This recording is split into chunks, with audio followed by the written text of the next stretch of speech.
राधे राधे दोस्तों। आज हम आपको सुनाएंगे एक माँ का संघर्ष और शराबी पिता की कहानी।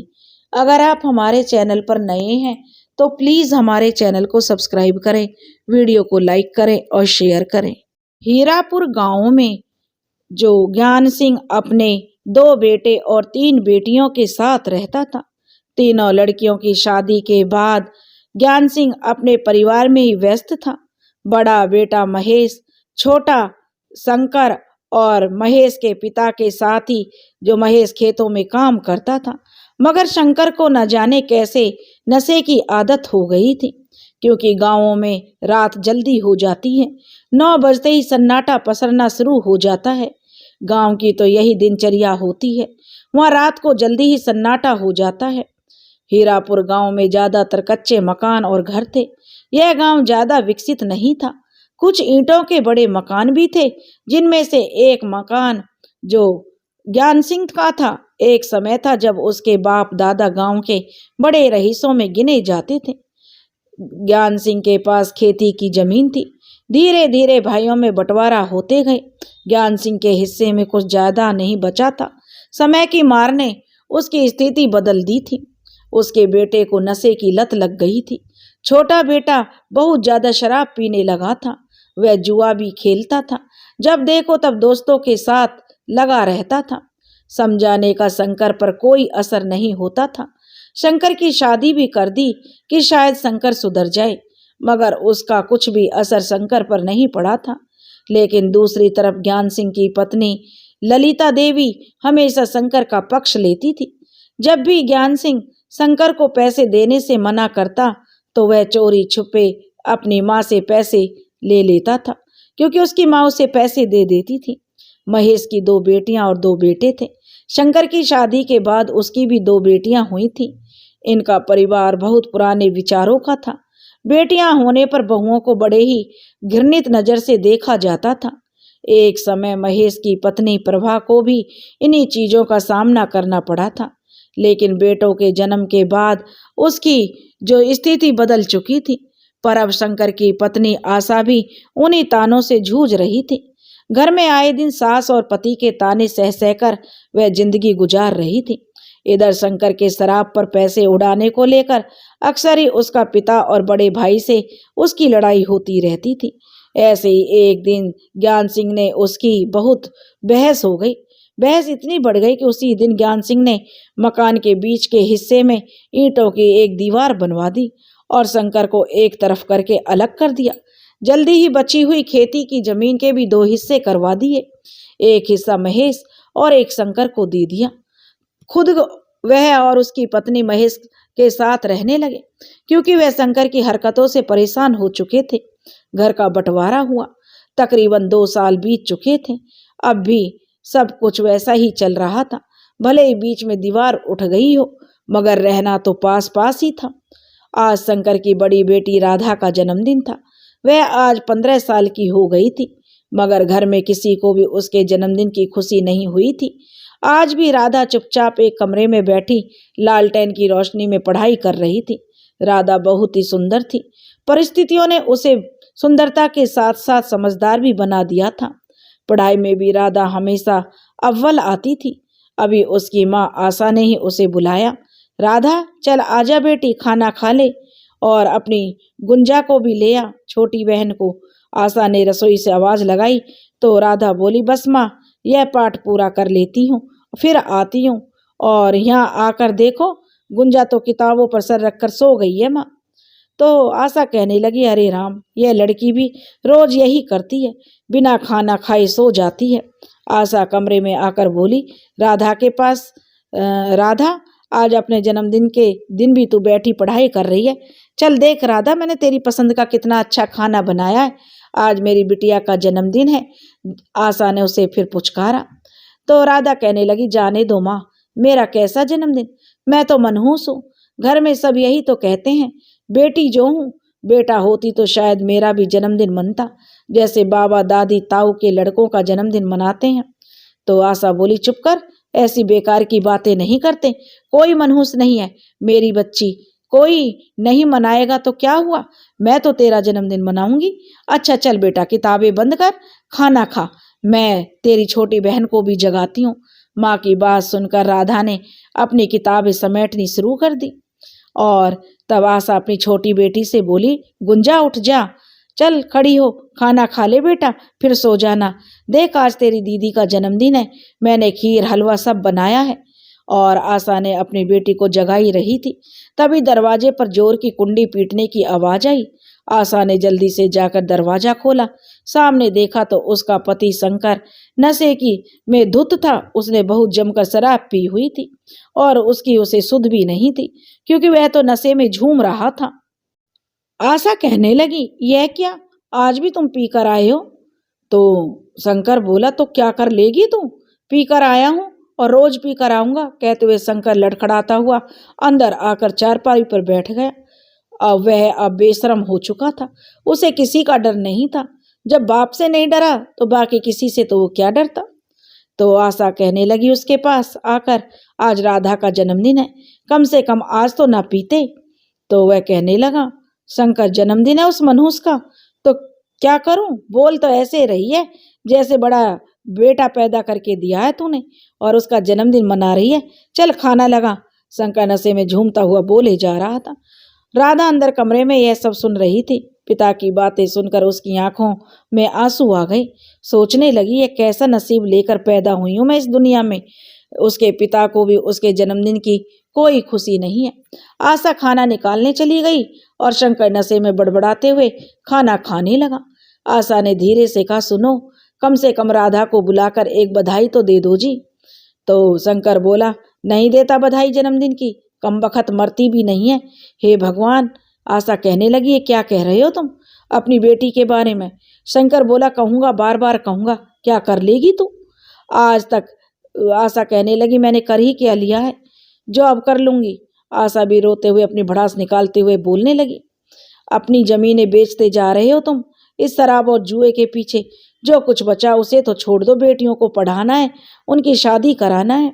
शंकर बोला, क्या बेटियों का पढ़ाना लगा रखा है, क्या करेगी पढ़ाकर? एक तो बेटियां पैदा करती है, ऊपर से उन्हें पढ़ाकर मेरा खून जला रही है। जितना पढ़ना था पढ़ लिया, 2-4 साल में शादी ब्याह करके भगाओ इन दोनों को यहाँ से। पिता के चीखने चिल्लाने की आवाजों से छोटी बहन गुंजा भी जाग गई थी। राधा और गुंजा घबराकर चुपचाप सहम कर बैठ गईं, क्योंकि इसके आगे की कहानी उन्हें भी पता थी। आए दिन शंकर ऐसे ही शराब पीकर आता और घर में लड़ाई झगड़ा करता था। शराब वह पहले भी पीता था, मगर गुंजा के जन्म के बाद आशा ने फिर तीसरी बेटी को जन्म दिया था। उसके जन्म के समय आशा की हालत बहुत खराब हो गई थी। बच्ची भी पैदा होने के कुछ घंटों के बाद ही खत्म हो गई थी। आशा की बिगड़ी हालत को देखकर उसे शहर ले जाना पड़ा। शहर में डॉक्टर ने साफ कह दिया था, अब आशा आगे कभी मां नहीं बन पाएगी। इसके बाद तो शंकर और उसके परिवार की बेटे की उम्मीद पूरी तरह खत्म हो गई थी।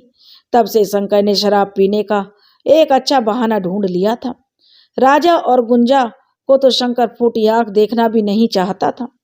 वह तो उन्हें बिल्कुल पसंद नहीं करता था। कभी थोड़ा प्यार आता भी तो उसकी माँ ललिता उसे फिर भड़का देती थी, तेरी पत्नी ने तो शंकर सिर्फ लड़कियां पैदा करके तुझे बर्बाद कर दिया। फिर वह और भड़क जाता, क्या बार बार बेटियों का ताना देते ही क्या बेटियां किसी से कम हैं? जहां देखो वहां लड़कियां कितनी आगे बढ़ रही हैं। तुम हो कि अपनी खुद की बेटियों से चिढ़ते हो। आशा भी उसे जो सुनाने लगी। तभी शंकर बोला, साली जवान लड़ाती है मुझसे। कहते हुए शंकर ने आशा को पीटना शुरू कर दिया। राधा और गुंजा से रहा नहीं गया तो वे आकर माँ को बचाने लगी, मगर शंकर ने 2-3 हाथ उन दोनों को भी लगा दिया। शंकर अक्सर ही पीने के बाद पत्नी और बेटियों पर हाथ उठाता था। कभी मारपीट की आवाज सुनकर ज्ञान सिंह जो आवाज लगाई, अरे शंकर, तूने फिर नाटक मचाना शुरू कर दिया है। पीछे से ललिता बोली, तुम चुप रहो जी, क्या करे मेरा बेटा, जरूर बहू ने कुछ उल्टा सीधा कहा होगा तभी तो लड़ रहा है। तो ज्ञान सिंह बोला, अब तू सह देने मत आपने बेटे को। ज्ञान सिंह ने अपनी पत्नी को डांट दिया तो वो चुप हो गई। ललिता खुद तो बचाने आती नहीं थी और वह अपने पति जो ज्ञान सिंह को भी बचाने से रोक देती थी। तभी राधा की ताई प्रभा, जो कि यह सब काफी देर से सुन रही थी, उसके बर्दाश्त से बाहर हो गई। वह सीधे शंकर के घर के अंदर गई। उसने शंकर का हाथ पकड़ते हुए कहा, क्या करते हो भैया, क्यों बेकार मार रहे हो बेचारी को। तब शंकर बोला, तुम बीच में मत आओ भाभी, आज मैं इसे नहीं छोड़ूंगा। तो वह कहने लगी, अच्छा तो क्या जान ले लोगे सबकी, खुद तो जैसे बहुत बड़ा अच्छा काम करके आए हो ना, चलो जाकर सो जाओ। और अपनी भाभी के आगे शंकर ज्यादा बोल नहीं पाया, सबको कोसता हुआ सोने चला गया। पूरे घर में एक प्रभाई ऐसी थी जिसको इन लोगों से थोड़ा प्यार और लगाव था। प्रभा ने बहुत जिद करके आशा और उसकी बेटियों को भी खाना खिलाया और फिर चली गई वह भी सोने। यह सब सहने की जो आशा को तो आदत सी हो गई थी। बेचारी एक तो दुखी थी, ऊपर से पति पिटाई करता, नशे में सब बेच रहा था और अब यह सब उसकी आदत बन गई थी। अगले दिन राधा रोज की तरह सुबह अपनी बहन गुंजा के साथ स्कूल जाने को निकली। रात में हुई लड़ाई झगड़े की सिकन उसके चेहरे पर साफ नजर आ रही थी। उसके चेहरे पर सिर्फ उदासी थी। शंकर भी जाग गया था। वह माथे पर हाथ रखता हुआ किसी तरह उठकर बैठा। उसका सिर बहुत भारी हो रहा था। तभी शंकर की माँ ललिता उससे मिलने आई। वह बेटे से बात कर ही रही थी कि राधा स्कूल जाने के लिए निकली। शंकर ने राधा को जाते हुए देखकर पूछा, कहाँ जा रही है। तो राधा थोड़ी सहमते हुए बोली, स्कूल जा रही हूँ पापा। शंकर बोला, जाकर मेरे लिए चाय बना कर ला, अब कोई स्कूल नहीं जाना पढ़ने के लिए, बहुत पढ़ लिया। राधा कहते कहते पर पापा रुक गई। तो शंकर बोला, सुना नहीं तेरे पापा ने क्या कहा है। और तो राधा कहने लगी, पर पापा स्कूल। तभी ललिता भी आंखें मटकाती हुई कहने लगी, छोरी तेरे पापा ने जो कहा वो कर। राधा और गुंजा दोनों वापस घर के अंदर चली गईं। राधा रसोई में जाकर चाय बनाने लगी। तभी आशा ने रसोई में देखकर राधा को पूछा, राधा तेरे स्कूल का समय हो गया है और तू यहाँ चाय बना रही है। राधा ने माँ से सब बताया तो आशा बोली, तुम दोनों स्कूल जाओ, मैं देखती हूँ। दोनों बस्ता उठाकर स्कूल के लिए निकल गई। आशा उन्हें दरवाजे तक पहुंचाने भी आई। यह देखकर शंकर और ललिता भड़क उठे। शंकर गुस्से में लाल होकर आशा को घूरने लगा। तो आशा कहने लगी, बहुत तुम जाओ सीधे स्कूल, कुछ नहीं देखा, जाओ अपनी पढ़ाई में मन लगाना। तो शंकर बोला, बहुत अपने मन की हो गई है तू, मैं रोक रहा हूं और तूने उन दोनों को स्कूल भेज दिया। तो ललिता बोली, अरे बेटा इसको क्या कहता है, जब तक तेरी नाक नहीं कटवा देंगी तब तक इसे चैन नहीं पड़ेगा। एक तो बेटियां पैदा करके हमारा सिर नीचा कर दिया, ऊपर से बेटियों को बिगाड़ने पर तुली है। आशा बोली, क्यों अम्मा, बेटियों को पढ़ाने से बिगाड़ने का क्या वास्ता है। तो ललिता बोली, शंकर की ओर देखकर देखा मुझे कैसे जवाब देने में तो आगे रहती है। तो वह कहने लगा, मैं कोई जवाब नहीं दे रही, आशा कहने लगी, मगर मुझे अपनी बेटियों का भविष्य सुधारना है माँ जी। मैंने भी 8वीं तक पढ़ाई की है। जब मैं आगे पढ़ना चाहती थी तो मेरे घर में भी सबने लड़की है कहकर मुझे आगे नहीं पढ़ाया, लेकिन मैं अपनी बेटियों के साथ ऐसा नहीं होने दूंगी। राधा और गुंजा दोनों पढ़ लिख लेंगी तो कल को कोई मुसीबत आए तो उसका सामना वो अच्छे से कर पाती हैं। पता है मुझे, शंकर बोला, यह घूम फिर कर फिर मुसीबत तू जो मेरे बेटे को ही कह रही है ना, यह मैं जान रही हूँ। ललिता कहने लगी, तू मेरे बेटे को सब सुना रही है, यही है ना सबसे बड़ी मुसीबत तेरे लिए। तो आशा कहने लगी, हे भगवान। सास की बात सुनकर उसने अपना माथा पीट लिया। ललिता बेटे को भड़काने में कोई कसर नहीं छोड़ती थी। तो वह कहने लगा, शंकर अच्छा तो मैं तेरे लिए मुसीबत हूँ। और शंकर को ऐसा लगा मानो अब उसकी आवाज ही नहीं निकलेगी। शरीर में एक अजीब सी सनसनी सी उसे होने लगी और वह वहीं चक्कर खाकर गिर पड़ा। यह देखकर आशा घबरा गई। ललिता ने तो तुरंत हाय तौबा मचाना शुरू कर दिया। आशा को ही खरी खोटी वह सुनाने लगी, लेकिन आशा ने उसकी बातों पर ध्यान नहीं दिया। वह जल्दी से शंकर के चेहरे पर पानी छिड़कने लगी। वह फिर भी होश में नहीं आया। आशा दौड़कर अपने ससुर को बुलाकर लाई। ज्ञान सिंह और महेश शंकर को लेकर गांव के अस्पताल भागे। डॉक्टर ने शंकर की कुछ जांचें की। बाद में डॉक्टर ने ज्ञान सिंह को बताया कि ज्यादा शराब पीने की वजह से शंकर के लीवर और गुर्दे सब खराब हो रहे हैं। अगर अब शंकर शराब को हाथ भी लगाएगा तो वह जान देने के बराबर हो जाएगा। 2 दिन अस्पताल में रहने के बाद शंकर घर वापस आ गया। घर पर ज्ञान सिंह ने उसे समझाया, देख शंकर, तुझे इतने सालों से मैं समझाता आ रहा हूँ, यह शराब छोड़ दे बेटा, मगर तेरे ऊपर कोई असर नहीं पड़ा। कम से कम अब तो समझ जा, नहीं तो जिंदगी से हाथ धो बैठेगा। शंकर थोड़ी देर तक किसी तरह सुनता रहा, फिर झल्लाकर बोला, अब छोड़ो बाबूजी, एक तो तबीयत ठीक नहीं है, ऊपर से फिर वही सब शुरू हो गया तुम्हारा लेक्चर। तो उसके बाबूजी बोले, हाँ, तुझे जब शराब के लिए मना करो तो तेरी तबीयत और खराब होने लगती है। कहकर ज्ञान सिंह वहां से मुंह बनाकर चला गया। महेश भी जाते जाते उसे समझा कर गया। सबके इतना समझाने पर भी शंकर के ऊपर कोई असर नहीं पड़ा। वह फिर भी आए दिन शराब पीता रहा। आशा ने उसे और अपना और अपनी बेटियों का वास्ता दिया। उसने भी शंकर को खूब समझाया, मगर उस पर कोई असर नहीं हुआ। शंकर की तबीयत खराब होती चली जा रही थी और फिर वही हुआ जिसका डर था। एक दिन शंकर की तबीयत बहुत ज्यादा बिगड़ गई। घर वाले उसे लेकर अस्पताल गए, मगर गांव के डॉक्टर ने भी जवाब दे दिया और फिर जल्दी में सब उसे लेकर शहर जाने लगे। शहर पहुंचने से पहले ही रास्ते में शंकर ने दम तोड़ दिया। उस समय ज्ञान सिंह और महेश के साथ गांव के एक दो लोग भी थे। सब लोग फिर शंकर को वापस घर ले आए। घर पर तो मानो जैसे कोहराम ही मच गया। रो रो कर सबका बुरा हाल था। राधा पिता की लाश के पास बैठी घंटों रोती रही। उस पिता के लिए जिसने कभी उसे अपनी बेटी माना ही नहीं, कभी प्यार से उसके सिर पर हाथ नहीं फेरा, क्योंकि वह बेटी थी, बेटा नहीं। फिर भी एक पिता के वजूद की मौजूदगी कहीं ना कहीं उसके बच्चों का सहारा होती है। राधा चाहकर भी कभी अपने पिता से नफरत नहीं कर पाई। 12 साल की गुंजिया तो उम्र ही उसकी इतनी नहीं थी कि वह इन सब बातों को समझ पाती। कुछ दिनों तक घर में ऐसे ही मातम छाया रहा और इस बीच घर में सब रिश्तेदार भी आते जाते रहते थे। सब ने ज्ञान सिंह से कहना शुरू कर दिया, अब आशा अकेले कैसे सब संभालेगी। राधा की शादी करके उसे ससुराल भेज दे, जिससे एक बोझ तो कम हो जाएगा। फिर कुछ दिनों बाद गुंजिया की भी शादी कर दी जाए। उन्हें लगता था लड़कियों की शादी करवाकर बस जल्दी से जल्दी जिम्मेदारियों से मुक्त हो जाना है। सब अपने रिश्तेदार होने का फर्ज को ऐसे पूरा करना चाहते थे कि किसी रिश्तेदार ने आशा की आर्थिक स्थिति संभालने में कोई मदद नहीं की। बस सबके सब नसीहत देकर चले जाते। रिश्तेदारों की बातों में आकर ज्ञान सिंह ने फैसला सुना दिया कि अब राधा की पढ़ाई बंद करा दी जाए और जल्दी से जल्दी उसके लिए अच्छा रिश्ता ढूंढा जाए। राधा के कानों में जब यह बात पड़ी तो वह बहुत ही रोने लगी। तो आशा ने उससे पूछा। आशा को तो जैसे मातम में ही बैठी हुई थी, उसे तो कुछ समझ आ नहीं रहा था। राधा रो रही थी। आशा कहने लगी, क्यों रो रही है बिटिया? राधा कुछ नहीं बोली, फिर भी रोती रही। फिर राधा की ताई प्रभा ने पूछा, क्यों रो रही हो बिटिया? शंकर की मौत के बाद प्रभा को जब भी समय मिलता था तो वह आकर आशा और उसकी बेटियों के पास बैठती। तो राधा बोली, ताई जी, सब लोग मेरी पढ़ाई बंद करवाने के पीछे पड़े हैं। माँ किसी तरह अब तक पापा से लड़कर मुझे पढ़ाती रही थी, पर अब क्या होगा? मेरी 10वीं की परीक्षा है। मैंने इतनी मेहनत से दिन रात पढ़ाई की है और अब ये लोग मेरी पढ़ाई बंद करवाने के पीछे पड़े हैं। कहते हुए राधा फूट फूट कर रोने लगी। आशा कहने लगी, दीदी अब मैं क्या करूं? पति से तो विरोध भी कर लेती थी, मगर घर के बड़ों के आगे कैसे बोलूं? आशा ने भी अपनी परेशानी अपनी जेठानी को बताई। एक बात समझ लो, प्रभा कहने लगी, सब हमारे हाथ में ही है।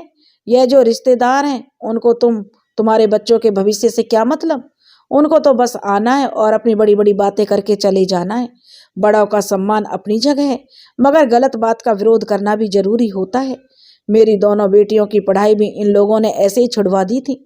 बड़ी बेटी वृंदा तो फिर भी अपने ससुराल में ठीक है, लेकिन छोटी बेटी कनक तो अभी पढ़ना चाहती थी। मैंने भी सबका विरोध किया, पर किसी ने मेरी नहीं सुनी और उसका विवाह कर दिए। कहते हुए प्रभा का गला रुंध गया और आंखें भीग गई। तो आशा बोली, हाँ दीदी, मुझे याद है, वह भी बहुत रोई थी, उसे अभी पढ़ना था।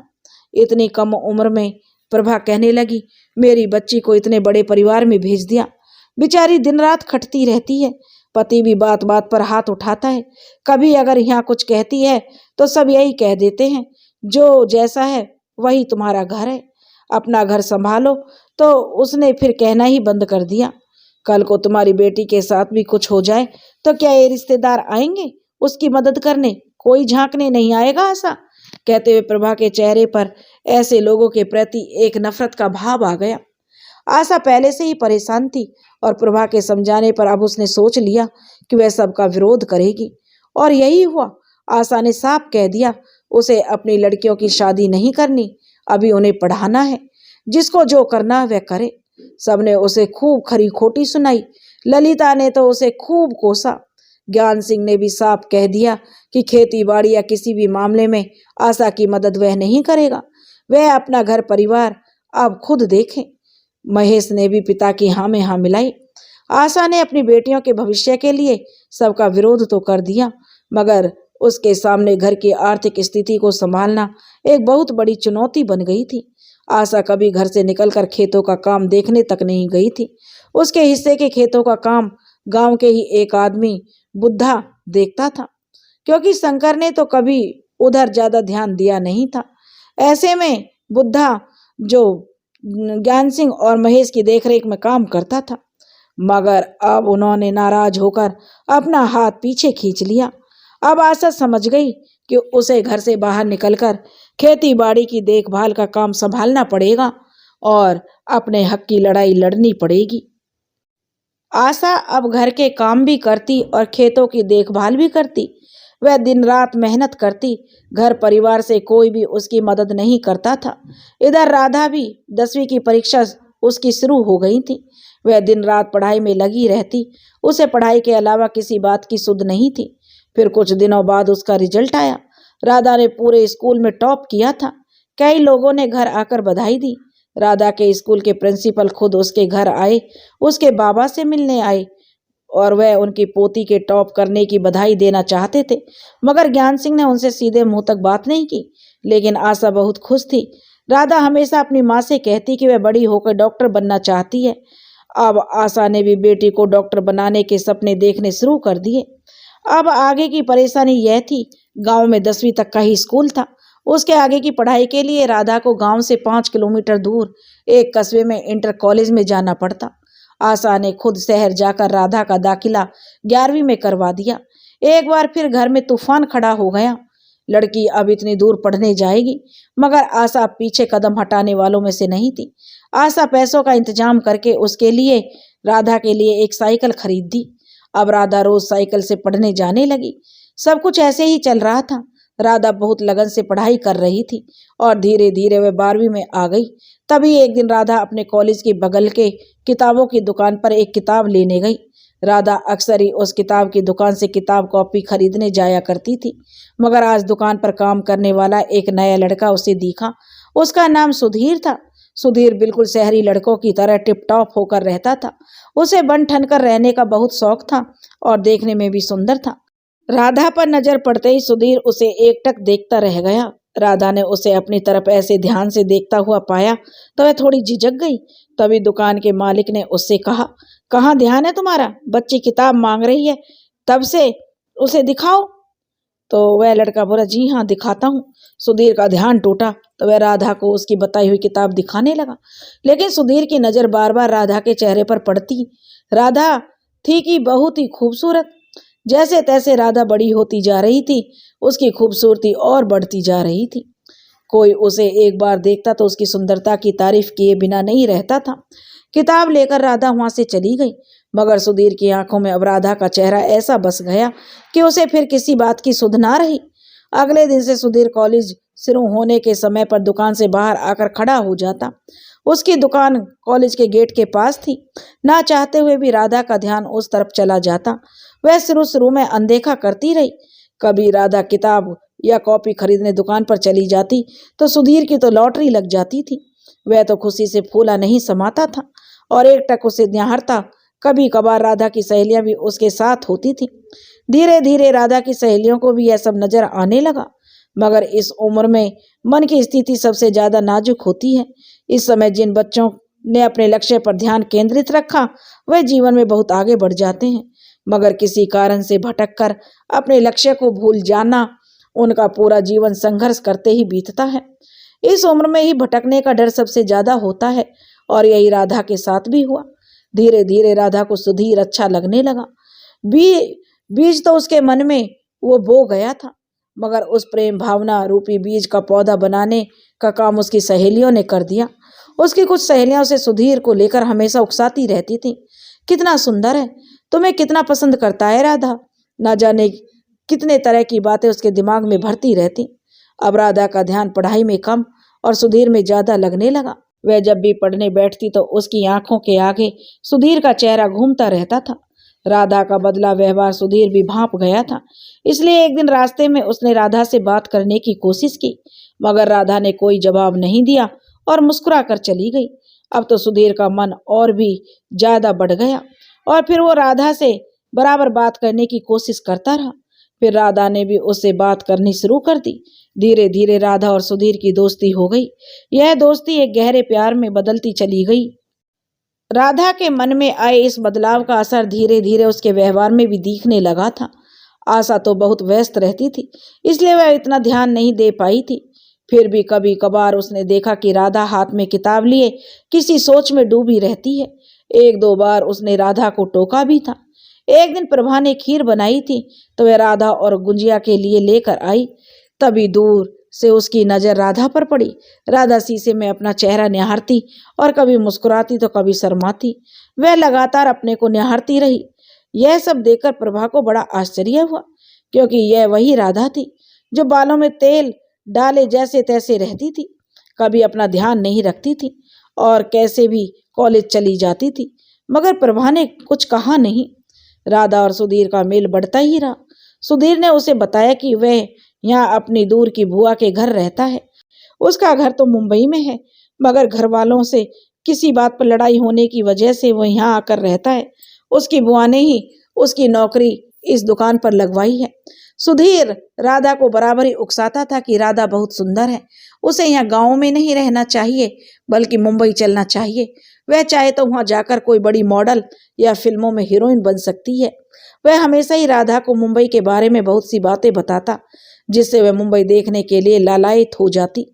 सुधीर ने राधा के डॉक्टर बनने के सपने को जाने कब बदलना शुरू कर दिया, यह राधा को भी नहीं पता चला। वह अब वही सपने देखती जो सुधीर उसे दिखाता था। धीरे धीरे यह बातें गांव के कुछ लोगों में फैलने लगी, मगर कोई राधा के घर वालों के सामने कुछ नहीं कहता था।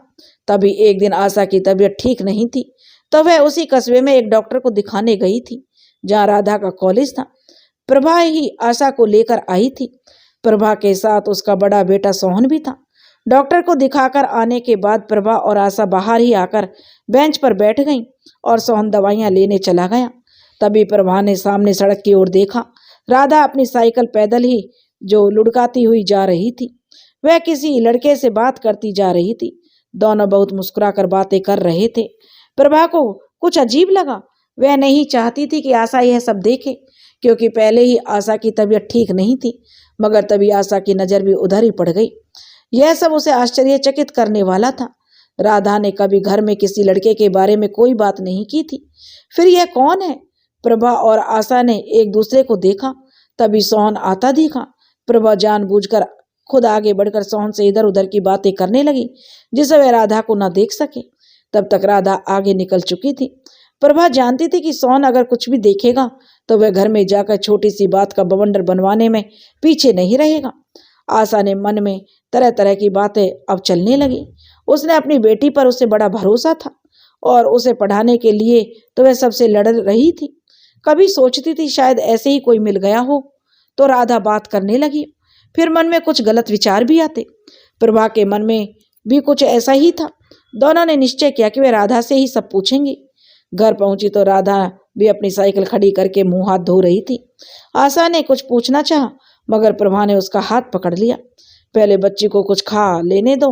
राधा ने जब खाना खा लिया तो प्रभा ने गुंजिया के सामने बात करना ठीक नहीं समझा।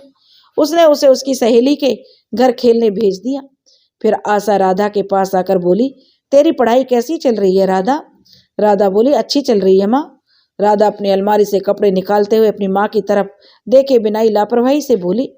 फिर आशा ने थोड़े संकोच करते हुए पूछा, आज स्कूल से अकेली आई या? तो वह कहने लगी, नहीं, वह सरोज और रेखा के साथ आई हूँ। माँ के इस सवाल के साथ राधा थोड़ा घबरा सी गई। उसने झट से झूठ बोल दिया। तो उसकी माँ बोली, रास्ते में कोई मिला तो नहीं था? राधा बोली, नहीं तो। तुम ऐसे क्यों पूछ रही हो बार बार माँ? तो राधा को झूठ बोलता देखकर आशा और प्रभा की नजरें आपस में मिली। उन दोनों को अब यकीन हो गया कि दाल में कुछ काला जरूर है। प्रभा आराम से बात कहना चाहती थी, मगर आशा यह सब बर्दाश्त नहीं कर पाई और वह फट पड़ी। तो वह कौन था तेरे साथ जिससे तू बहुत मुस्कुरा मुस्कुरा कर बातें कर रही थी? यह सुनकर तो राधा कि मानो जैसे पैरों तले जमीन ही खिसक गई। उसे इस तरह की उम्मीद तो बिल्कुल नहीं थी कि उसे उसकी माँ या ताई कोई भी उस लड़के से बात करता हुआ देख लेंगी। अचानक हुए इस सवाल के लिए राधा तो बिल्कुल भी तैयार नहीं थी। राधा का कोमल मन अभी दुनियादारी से बिल्कुल अछूता था। उसे लगा अगर वह अपनी आंखें बंद कर लेगी तो दूसरे भी उसे देख नहीं पाएंगे। घबराहट में उसे कोई जवाब नहीं समझ आया। कोई तो नहीं माँ, उसने ये बोल दिया। उसके इस जवाब पर आशा बौखला गई और उसने राधा को एक थप्पड़ जड़ दिया। मगर जैसे ही आशा ने दोबारा हाथ उठाया, प्रभा ने उसका हाथ पकड़ लिया और बोली, क्या करती हो आशा? बेटी बड़ी हो गई है, उस पर हाथ उठा रही हो? आशा बोली, तो क्या करूं दीदी, बताओ मैं क्या करूं, आप ही बताइए। कहते हुए आशा वहीं जमीन पर बैठकर फूट फूट कर रोने लगी और रोते हुए बोली, इसे पढ़ाने लिखाने के लिए मैंने पूरी दुनिया से बैर ले लिया दीदी। आज घर में मुझे कोई पसंद नहीं करता, कोई मेरी मदद नहीं करता। दिन रात खेतों में खटती हूँ मजदूरों की तरह। घर पर इसे कोई काम नहीं करने देती ताकि इसकी पढ़ाई कभी ना रुके, मगर यह बदला दिया इसने। कहते हुए आशा रोती जा रही थी। तुम्हारी माँ बिल्कुल ठीक कह रही है, प्रभा ने जो राधा से कहा। राधा बिटिया, तुमने नहीं देखा कैसे तुम्हारे पापा दादी ने लड़की होने पर इसे कितने ताने मारे हैं? फिर भी इसने सबकी बातें सुनकर भी तुम दोनों को ही बेटा समझकर पाला है। आए दिन यह तुम्हारे और गुंजिया के पीछे कैसे पति से अपने से मार खाती रही थी। प्रभा ने राधा को समझाया। माँ को रोता देखकर राधा से रहा नहीं गया। वह माँ के गले लगकर रोने लगी। कहने लगी, माँ मुझसे गलती हो गई माँ, अब आगे से यह गलती नहीं होगी। कौन है वह लड़का? आशा ने गंभीर होकर पूछा। राधा ने सब कुछ बता दिया। वह सचमुच बहुत भोली थी। तो राधा बोली, माँ वो लड़का उधर दुकान पे काम करता है। तब आशा बोली, बेटा इस परिवार में तो कोई यह बात जान ही जाए तो जाने क्या होगा, लेकिन फिर भी अगर मैं यह सोच भी लूं कि तुम आज के जमाने की हो तो भी यही कहूंगी, प्यार करने में कोई बुराई नहीं, मगर हर बात की एक सही समय होता है। यह तुम्हारी पढ़ने लिखने की उम्र है और तुम किस हालात में पढ़ रही हो यह तो तुम अच्छे से जानती हो। बस और कुछ नहीं कहना चाहती, प्रभा ने राधा को समझाते हुए कहा और आशा ने भी राधा को समझाया। राधा बोली, नहीं अब मैं इस पर विश्वास नहीं कर सकती। आशा कहने लगी, प्रभा दीदी इसे मत समझाइए। जैसे गांव की कुछ और लड़कियां हैं जिनकी बिना पढ़ाई या थोड़ा बहुत पढ़ लिख कर शादी कर दी, वैसे इसकी मैं भी शादी कर देती हूँ। आशा तो बहुत गुस्से में थी, लेकिन प्रभा उसे समझा रही थी। तो वह बोली, राधा नहीं माँ, ऐसा मत करो, आगे से मुझसे गलती नहीं होगी, एक बार माफ कर दो माँ, मैं पढ़ूंगी। राधा अपनी माँ के हाथ जोड़कर बोलने लगी। आशा ने तो ना जाने कितने सपने देख लिए थे बेटी के भविष्य के, और उन्हीं सपनों की खातिर उसने राधा को माफ कर दिया। राधा जब कॉलेज गई तो सुधीर उसे रास्ते में बात करने की कोशिश करने लगा। राधा ने साफ कह दिया, मैं अब तुमसे कभी बात नहीं कर पाऊंगी। सुधीर बोला, मगर क्यों, क्या हो गया अचानक तुम्हें? राधा बोली, देखो सुधीर, मेरे घर की परिस्थितियां बहुत अलग हैं। मेरी माँ मुझे बहुत संघर्ष करके पढ़ा रही है। मेरी 12वीं की परीक्षा नज़दीक है और मुझे अभी पढ़ना है और जीवन में कुछ करना है। हो सके तो मुझसे बात मत करना। इतना कहकर राधा चली गई। राधा की बातें सुनकर सुधीर सकते में आ गया। इतनी मुश्किल से तो उसने राधा को अपनी तरफ आकर्षित किया था और अब एक झटके में वो अलग हो गई। उससे यह सब बर्दाश्त नहीं हुआ। राधा ने अपनी पढ़ाई पर ध्यान देना शुरू कर दिया, मगर सुधीर कहाँ हार मानने वाला था। वह बार बार राधा के आगे पीछे नाचता रहता। किसी भी तरह से जब वह नहीं मानी तो उसने राधा को जहर खाने की धमकी दे दी। आखिरकार राधा का मन पिघल ही गया। इधर राधा की माँ आशा भी राधा पर पूरी नजर रखने लगी थी। वह कभी कभी कॉलेज भी पहुंच जाती उसे लेने। इससे अब सुधीर को राधा से बात करने में बड़ी मुश्किल आने लगी थी। मौका देखकर उसने एक दिन राधा को समझाया, राधा तुम्हें जिंदगी में कुछ करना है कि नहीं? कोई जरूरी तो नहीं कि तुम डॉक्टर ही बनो। हम दोनों शादी कर लेते हैं और फिर मैं तुम्हें मुंबई ले जाऊंगा। वहां पर तुम फिल्मों में हीरोइन बन जाना, मॉडल भी बन सकती हो। इतनी सुंदर जो हो तुम, हमारा अपना एक सुंदर सा घर होगा। यहाँ ऐसे गांव में रहना क्या तुम्हें अच्छा लगता है? सुधीर ने राधा को मुंबई और वहां की फिल्मों के हीरोइनों की फोटो अपने मोबाइल पर भी दिखाई। चलो हम दोनों यहाँ चलते हैं, सुधीर ने राधा को उकसाया। मगर मेरी माँ और मेरा परिवार, राधा घबराते हुए कहने लगी। सुधीर बोला, कोई बात नहीं, शादी के बाद तुम फिर वापस आ जाना उनसे मिलने, ठीक है ना, मगर अभी किसी को कुछ मत बताना। सुधीर ने अपनी चिकनी चुपड़ी बातों में राधा के भोले मन को पूरी तरह कब्जे में करना शुरू कर दिया। फिर एक दिन वही हुआ जिसका डर था। सुधीर ने राधा को लेकर मुंबई जाने का दिन तय कर लिया। उसने राधा से कह दिया कि वह राधा को उसके घर के बाहर उससे मिलेगा और फिर वे दोनों वहां से मुंबई निकल जाएंगे। राधा इसके लिए तैयार भी हो गई। राधा को मिलने की बात तय हो गई। राधा जब जाने लगी तो सुधीर ने उसे रोका और बोला, अच्छा राधा, एक काम करना, कहते हुए थोड़ा संकोच करने लगा। राधा बोली, क्या? तो सुधीर बोला, वो तुम्हारे घर में अगर कुछ जेवर या रुपए हो तो वो सब रख लेना। राधा बोली, लेकिन किस लिए? सुधीर बोला, तुम्हें तो पता है अभी मेरी हालत ठीक नहीं है। मैं तो किसी तरह दुकान पर नौकरी करके अपना काम चला रहा हूँ। जब हम लोग मुंबई जाकर शादी करेंगे तो गहनों की जरूरत तो पड़ेगी, और बिना गहनों के मेरी दुल्हन क्या अच्छी लगेगी? सुधीर ने उसे प्यार से देखते हुए कहा तो राधा शर्मा गई और वह फिर बोला, और शादी में रुपयों का खर्चा भी होगा, और वैसे भी तुम्हारी माँ के गहने और रुपए तुम्हारी शादी के लिए ही तो रखे होंगे। राधा पूरी तरह से सुधीर की बातों में आ गई, लेकिन घर पहुंचने के बाद राधा का दिल बहुत घबरा रहा था। वह कभी सुधीर की बात मानने को सोचती तो कभी अपनी माँ का ध्यान आता, उसका इरादा बदल लेती। लेकिन प्यार तो अंधा होता है और आखिरकार उसने मुंबई जाने का फैसला कर लिया। रात को जैसे ही घर से उसकी माँ और गुंजिया सो गए तो राधा ने माँ के बक्से को खोलकर उसमें रखे जेवर निकाल लिए, जिसमें उसकी माँ का मंगलसूत्र, कान की बालियां, और राधा प्रेम में इतनी अंधी हो गई थी उसे कुछ समझ नहीं आ रहा था। कुछ रुपए भी बक्से में मिले, वह भी राधा ने अपने बैग में रख लिए और अपने कुछ कपड़े रखकर वह धीरे से निकल गई। घर के बाहर गली में सुधीर खड़ा था। राधा को देखते ही बोला, आ गई राधा, पैसे और जेवर लेकर आई हो ना? सुधीर का सबसे पहला सवाल राधा को देखकर यही था। राधा ने उसकी बात पर धीरे से हाँ में सिर हिला दिया। सुधीर खुश हो गया। वह राधा को लेकर तेजी से निकल गया, लेकिन तभी प्रभा ने अपने कमरे की खिड़की से राधा को धीरे से जाते हुए देख लिया था। प्रभा तेजी से घर के बाहर आई। उसने आगे बढ़कर उसे आवाज दी, मगर राधा ने सुना नहीं। राधा को किसी लड़के के साथ जाता देखकर प्रभा का दिल जोर से धड़कने लगा। वह बहुत घबरा गई। उसके मन में उल्टे सीधे ख्याल आने लगे। यही सच भी था, मगर अब करे तो करे क्या? वह जानती थी आशा बेटी की इस हरकत से सबकी नजर में गिर जाएगी। कितनी बेइज्जती होगी उसकी। परिवार और गांव वाले जाने उससे क्या कुछ नहीं कहेंगे। उसने बेटी को बेटे के बराबर करने की होड़ में पूरी दुनिया से टक्कर ले ली, और राधा आज उसे बिना बताए घर छोड़कर चली गई। प्रभा बड़ी उलझन में थी तो क्या करे वो। इधर राधा सुधीर के साथ सीधे रेलवे स्टेशन पहुंच गई। सुधीर राधा को एक तरफ बेंच पर बिठाकर टिकट लेने चला गया। राधा बहुत घबराई हुई थी, कहीं गांव का कोई उसे देख ना ले। कुछ देर बाद जब सुधीर नहीं लौटा तो राधा उसे देखने गई। राधा ने देखा सुधीर किसी आदमी से बातें कर रहा था। राधा घबराते हुए उसके नजदीक गई। अंधेरे की वजह से सुधीर ने राधा को देखा नहीं। वह पीछे से आ रही है। इतने कम पैसे में बात नहीं बनेगी। लड़की देखोगे तो समझो भला की खूबसूरत है, सुधीर धीरे से उस आदमी से कह रहा था। लेकिन लड़की कहाँ है, वह आदमी पूछ रहा। वह काफी लंबा चौड़ा और खतरनाक टाइप का आदमी दिख रहा था। तो सुधीर बोला, उसे स्टेशन के अंदर बिठा कर आया हूँ।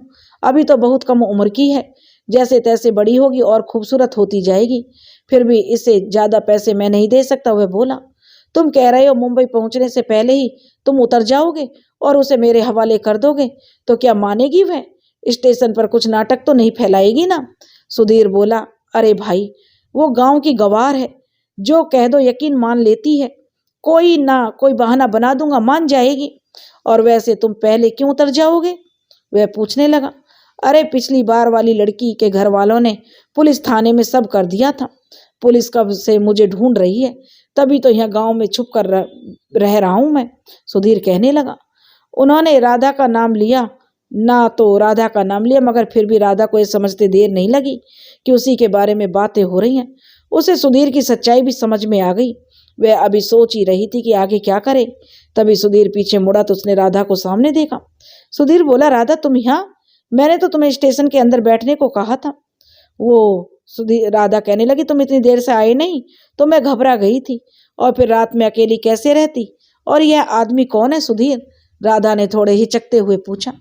तो उसने यह जाहिर नहीं किया कि उसने सुधीर को जो उस आदमी से बातें करते हुए उनकी सारी बातें सुन ली हैं। राधा बिल्कुल अनजान बनी रही। सुधीर बोला, अरे अरे, ये तो मेरा दोस्त रमेश है, मुंबई से आया है, यही तो हमारी शादी करवाने में मदद करेगा। अच्छा सुनो, मुंबई पहुंचने से पहले मुझे कुछ काम है, तो मैं एक स्टेशन पहले ही उतर जाऊंगा। तुम्हें रमेश के साथ ही मुंबई जाना होगा। वहां पर यह तुम्हें अपने घर ले जाएगा। वहां तुम थोड़ी देर आराम कर लेना। मैं शादी का सारा सामान खरीद कर मंदिर आ जाऊंगा और यह भी तुम्हें लेकर उसी मंदिर में पहुंच जाएगा। फिर हमारी शादी होगी, ठीक है ना? सुधीर राधा को बच्चों की तरह बहलाता हुआ बोला। राधा बोली, मैं इसके साथ कैसे जाऊंगी? तुम मेरे साथ ही रहना, कोई दिक्कत नहीं है। सुधीर बोला, इसके घर में इसकी माँ है, बहनें हैं, बात को समझो राधा। शादी के लिए कुछ सामान भी तो चाहिए होगा ना। तुम्हारे लिए लाल साड़ी, माला और बहुत सी चीजें, वह सब खरीदनी तो है, मुझे जाना ही होगा। और हाँ, जो जेवर और पैसे तुम साथ लाई हो वो मुझे दे दो, मैं अपने बैग में रख लेता हूँ। इन्हीं पैसों से तो मुझे सामान खरीदना होगा। इतनी जल्दी क्या है? राधा कहने लगी, मैं ट्रेन में बैठूंगी तो निकाल कर दे दूंगी। वह बैग से सबसे नीचे रखा हुआ है। राधा ने पहली बार अपनी सूझबूझ का परिचय दिया। तो सुधीर बोला, चलो ठीक है, ट्रेन में ही दे देना। अच्छा चलो, ट्रेन का समय हो गया है। राधा को कुछ समझ नहीं आ रहा था कि वह यहाँ से कैसे निकले। रात का वक्त था, इसलिए स्टेशन पर इक्के दुक्के लोग नजर आ रहे थे। राधा किसी से मदद भी मांगती तो उसकी ही बदनामी थी। इधर प्रभा भी उसे ढूंढती हुई स्टेशन तक पहुंच गई थी। ट्रेन सामने से आती दिखी तो राधा ने सोचा कि सुधीर और उसका साथी जब ट्रेन में चढ़ जाएंगे तो वह बाद में चढ़ने का बहाना करेगी और वह ट्रेन में चढ़ने के बजाय वहां से निकल लेगी। उसे सुधीर ने बताया था कि यह ट्रेन यहाँ सिर्फ 2 मिनट रुकती है, इसलिए ऐसा ना हो पाया। ट्रेन जब सामने आकर रुकी तो सुधीर ने पहले राधा का हाथ पकड़कर उसे ट्रेन में चढ़ा दिया, लेकिन तभी प्रभा की नजर राधा पर पड़ गई और वह राधा का नाम लेकर उसे पुकारने लगी। राधा ने प्रभा को देखकर भी अनदेखा कर दिया। वह अंदर चली गई, लेकिन सुधीर और उसका साथी रमेश प्रभा को देखकर घबरा गए। उनका पूरा ध्यान प्रभा पर ही था। उन्होंने सोचा जल्दी से ट्रेन खुल जाए और वे वहां से निकल जाएं। जब तक प्रभा ट्रेन की उस बोगी के पास आकर राधा राधा पुकारने लगी, तब तक ट्रेन खुल गई। सुधीर और उसका साथी खुश हो गए कि चलो उस औरत से पीछा छूटा। प्रभा ने अपना माथा पीट लिया, मगर सुधीर और रमेश को अंदर आने पर राधा कहीं नजर नहीं आई। प्रभा के चक्कर में वह यह देख ही नहीं पाए कि राधा अंदर कहाँ बैठी है। वह इधर उधर उसे ढूंढने लगे। तभी सुधीर ने दूसरी तरफ की खिड़की से बाहर देखा तो उसे दूर राधा ट्रेन के बाहर नजर आई। ट्रेन हटते ही प्रभा की नजर जब सामने पड़ी तो दूसरी ओर राधा खड़ी नजर आई। राधा दौड़कर आकर अपनी ताई के गले लग गई। तो प्रभा ने आश्चर्य से पूछा, तू तो ट्रेन में चढ़ गई थी ना? तो राधा कहने लगी, मुझे मजबूरी में ट्रेन में चढ़ना पड़ा बड़ी माँ, लेकिन फिर भी मैं दूसरे दरवाजे से दूसरी तरफ उतर गई। तो प्रभा बोली, यह सब तूने क्या कर दिया बिटिया? तू कितना बड़ा अनर्थ करने जा रही थी, तुझे पता भी है? तो राधा बोली, नहीं बड़ी माँ, आप जो कह रही हैं मैं उससे भी बड़ा अनर्थ करने जा रही थी। मैं आप लोगों के साथ साथ अपनी जिंदगी भी बर्बाद करने जा रही थी। पहले जल्दी से घर चलो बड़ी माँ, ऐसा ना हो कि कोई जाग जाए। प्रभा और राधा तेजी से घर की ओर चल दी। रास्ते में राधा ने प्रभा को सब कुछ बता दिया। घर पर अभी सब सो रहे थे। प्रभा धीरे से राधा का हाथ पकड़कर उसके घर के अंदर पहुंचाने आई, लेकिन दरवाजा खुलते ही प्रभा और राधा दोनों सन्न रह गईं। उन्हें लगा जैसे बाहर सब सो रहे हैं, वैसे आशा और गुंजिया भी सो रही होंगी, पर ऐसा नहीं था। आशा सब कुछ जान चुकी थी। उसने अपना खुला बक्सा भी देख लिया था। अगर राधा और प्रभा को आने में देर होती तो शायद यहाँ कोई अनर्थ भी हो गया होता। आशा ने अपने लिए फांसी का फंदा तैयार कर लिया था। वह जानती थी कि अब उसके पास गांव और परिवार वालों को जवाब देने के लिए कुछ नहीं है। अभी तक तो वह सबसे लड़ लेती थी, मगर अब तो वह हार चुकी थी। उसकी अपनी बेटी ने उसको सबके सामने शर्मिंदा कर दिया था। आशा आंसुओं से भीगे चेहरे के साथ अपने गले में फंदा डाल चुकी थी। प्रभा ने उसे दौड़कर पकड़ लिया और जल्दी से उसके गले से वह निकाला। राधा माँ के पैरों पर गिरकर रोने लगी और जोर जोर से रोने लगी। मुझे माफ कर दो माँ, मैंने बहुत बड़ी गलती कर दी। आशा ने उसे पैर से ही दूसरी तरफ धकेल दिया। चली जा यहाँ से, कल मुई मैं तेरा मुंह भी देखना नहीं चाहती। माफी तो तूने मुझसे पहले भी मांगी थी कि तू कभी नहीं सुधरेगी। कहते हुए आशा ने नफरत से राधा की तरफ से अपना मुंह फेर लिया। राधा रो रही थी और जो उसकी माँ आशा उसकी तरफ नफरत से देख रही थी। प्रभा बोली, आशा एक आखिरी बार बेटी को माफ कर दो, अभी भी कुछ नहीं बिगड़ा है। घर में अभी भी सब सो रहे हैं, लेकिन तुम्हारी राधा जाग चुकी है। फिर प्रभा ने आशा को सारी सच्चाई बता दी। आशा बोली, यह इसी लायक है। अरे इसे पढ़ने लिखने की उम्र में घर से भागकर शादी करने की क्या पड़ी थी। इंसान पहचानने की कितनी समझ है इसमें अभी। अगर इसे शादी ही करनी थी तो मैं ही कर देती हूँ। बेकारी डॉक्टर बनने का सपना दिखाती रही हूँ इसे। मेरी तरह पूरा जीवन सिर्फ सबकी गालियां और मार खाना है। मैंने तो इसे एक उज्जवल भविष्य देने का सोचा था। पर यह वही जिंदगी जीना चाहती है जो इसके पिता और इसकी दादी देना चाहती हैं। तो प्रभा कहने लगी, आशा तुम्हारी बेटी भटक गई थी मगर वह सही रास्ते पर आ गई है, उसे माफ कर दो। तो आशा बोली, हाँ, मैंने हमेशा ही जीवन में कुछ बनने का सपना देखा था और मैं अपने लक्ष्य से भटक गई हूँ माँ। राधा भी कहने लगी, मुझे माफ कर देना माँ, लेकिन मैं अपने जीवन में कभी भी इस भटकाव को दोबारा नहीं दोहराने दूंगी। मुझे पढ़ना है माँ, अब की बार अपने आप को साबित करके दिखाना है। बस एक आखिरी बार मौका दे दो माँ। और प्रभा के समझाने और राधा के यकीन दिलाने के बाद आशा ने उसे माफ कर दिया, मगर अब आशा का मन एक डर से भरा रहता था। प्रभा ने भी राधा को समझाते हुए कहा, देखो बिटिया, औरत की जिंदगी बहुत मुश्किल होती है। तुम तो बहुत भाग्यशाली हो जो तुम्हारी माँ सबसे लड़कर तुम्हें पढ़ा रही है। गांव में कुछ ऐसी भी लड़कियां हैं जो रोती रह जाती हैं मगर उनके घर वाले पढ़ाने को तैयार नहीं होते। पढ़ लिख लोगी तो कल को किसी मुसीबत के आने से पहले जो किसी की मोहताज नहीं रहोगी। अपने साथ साथ अपने पूरे परिवार को शिक्षित करोगी। तुम्हें देखकर शायद तुम्हारी छोटी बहन और गांव की दूसरी लड़कियों को भी प्रेरणा मिलेगी। राधा बोली, जी ताई जी। और राधा अब सब कुछ समझ चुकी थी। धीरे धीरे सब कुछ सामान्य होने लगा। राधा ने फिर से कॉलेज जाना शुरू कर दिया। उसकी परीक्षा भी शुरू होने वाली थी। इधर सुधीर कहाँ हार मानने वाला था। एक दिन राधा कॉलेज से घर जा रही थी तो वह रास्ते में खड़ा उसका इंतजार कर रहा था। वह फिर राधा को बहलाने की कोशिश करने लगा, फिर से राधा के लिए अपनी जान देने की बात करने लगा। और सुधीर घुमा फिराकर फिर से राधा से रुपए और जेवर की मांग कर रहा था जो उसके हाथ आकर भी निकल चुके थे। उस समय राधा बिना कुछ बोले घर आ गई। घर आकर उसने अपनी माँ को सारी बात बताई और अगले दिन वह फिर कॉलेज से लौट रही थी तो सुधीर ने उसे फिर रोका, लेकिन आज राधा ने पहले से सारी तैयारी कर ली थी। सुधीर के आते ही प्रभा और आशा भी उसके पास पहुंच गई जो वहां पहले से इंतजार कर रही थी। राधा की सहेलियां भी राधा के पीछे से आ गईं। यह सब देखकर सुधीर घबरा गया। राधा, सुधीर कहने लगे, ये सब क्या है? तुमने इन लोगों को क्यों बुलाया है? तो राधा ने आगे बढ़कर सबसे पहले सुधीर के एक तमाचा जड़ दिया और कहने लगा, गांव की गवार कहा था ना मुझे रुपए और जेवर चाहिए तुम्हें। जाने तुमने मेरे जैसी कितनी लड़कियों को बेवकूफ बनाकर उनकी जिंदगी बर्बाद की है। आज तुम्हें सबक मिलेगा। और फिर सबने उसे पीटना शुरू कर दिया। सुधीर किसी तरह से वहां से जान बचाकर भागा।